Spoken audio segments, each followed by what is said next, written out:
Hello students, स्वागत है आपका अपनी यूट्यूब चैनल पर। तो समीकरण है सभी क्वेश्चनों में, तो उनको विलोपन विधि से सॉल्व किया है, तो हम इसको भी चलिए विलोपन विधि से हल करते हैं। और विलोपन विधि में क्या करते हैं बच्चों, x अथवा y के पदों को पहले समान करते हैं और चिन्हों को विपरीत लेकर के उनको कैंसिल करते हैं। तो देखते हैं इसका सॉल्यूशन क्या है। तो यहां पर पहला समीकरण है 3x माइनस 5y बराबर माइनस का a, ये है पहला समीकरण। और दूसरा समीकरण दिया हुआ है 2x माइनस वाई बराबर कितना, माइनस का 3, ये हो जाएगा समीकरण नंबर सेकंड। अब आप देखिए यहां पर ना तो x वाले पद समान है, अर्थात ना तो x के गुणांक समान है, और ना ही यहां पर y के गुणांक समान है, अर्थात ना y के पद समान है। तो सबसे पहले हमें गुणा अथवा भाग की प्रक्रिया से बच्चों इनके गुणांकों को अर्थात इन पदों को हमें समान करना पड़ेगा।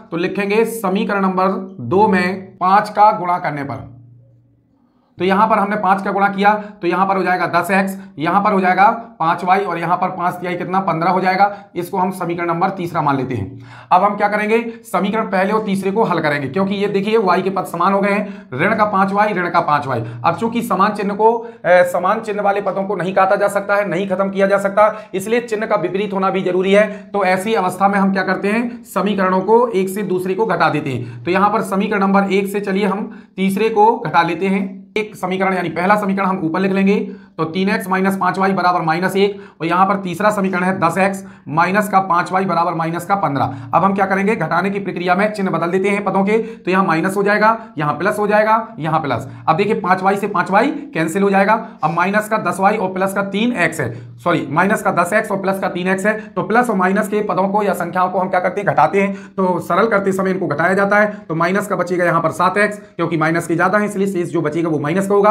और प्लस का 15, और यहां पर कितना है जो है माइनस 1 है, तो प्लस का कितना बचेगा 14। तो x बराबर हो जाएगा कितना, 14 बटे माइनस का 7, 7 दूनी 14। तो चूंकि माइनस का हमने यहां पर भाग दिया है, तो एक प्रकार से हम कहेंगे क्या, माइनस का कितना 2। तो x का मान बच्चों कितना हो जाएगा 2। अब हम ये x का मान किसी एक समीकरण में रख लेते हैं। तो चलिए पहले में रख लो या दूसरे में या तीसरे में, तो चलिए पहले में रखते हैं। तो लिखेंगे x का मान या x बराबर 2 भी लिख सकते हैं समीकरण नंबर 1 में रखने पर। तो यहां पर देखेंगे कितना दिया, तो 3x, तो 3 गुणा कितना हो जाएगा, माइनस का 2 हो जाएगा, और माइनस का कितना 5y बराबर हो जाएगा माइनस 1। तो माइनस 3 दूनी 6 माइनस 5y बराबर माइनस 1। तो माइनस का 5y बराबर माइनस 1 प्लस 6 हो जाएगा। तो माइनस का 5y बराबर कितना, धन का 5। ठीक है, तो इस प्रकार से ये समीकरण युग्म का हल हो जाएगा। तो x बराबर माइनस 2 और y बराबर हो जाएगा माइनस 1, यही समीकरण युग्म का हल हो जाएगा। इसका दूसरा पॉइंट भी देखेंगे।